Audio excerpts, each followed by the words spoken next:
The Snow White and the Seven Dwarfs. Once upon a time, in a quaint little cottage nestled deep in the forest, lived a kind and beautiful princess named Snow White. She had skin as fair as snow, lips as red as roses, and hair as black as ebony.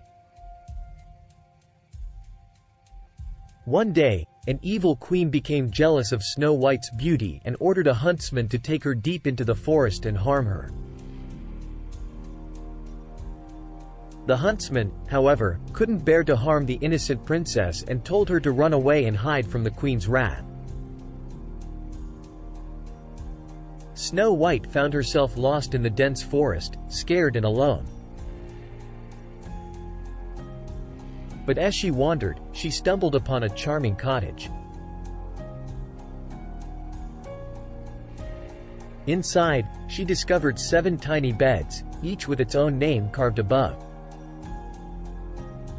The cottage belonged to 7 friendly dwarfs named Happy, Grumpy, Doc, Sleepy, Bashful, Sneezy, and Dopey. The dwarfs welcomed Snow White with open arms and offered her a place to stay.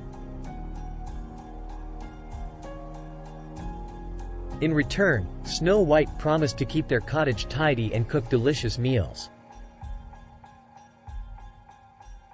They all became the best of friends. Meanwhile, the evil queen, discovering that Snow White was still alive, concocted a plan to harm her. She disguised herself as an old hag and offered Snow White a poisoned apple. Snow White, being kind-hearted, took a bite and fell into a deep sleep. The dwarfs returned home to find Snow White unconscious. They realized the queen's evil trick and tried to wake her. Finally, a prince passing by kissed Snow White, breaking the curse of the poisoned apple, and she woke up. Snow White and the prince fell in love and lived happily ever after. The evil queen's envy was defeated, and Snow White's kindness and friendship with the dwarfs prevailed. The moral of the story is that kindness and friendship are powerful and can overcome even the greatest challenges. And so, Snow White, the 7 dwarfs, and the prince lived happily ever after, cherishing their love and friendship forever.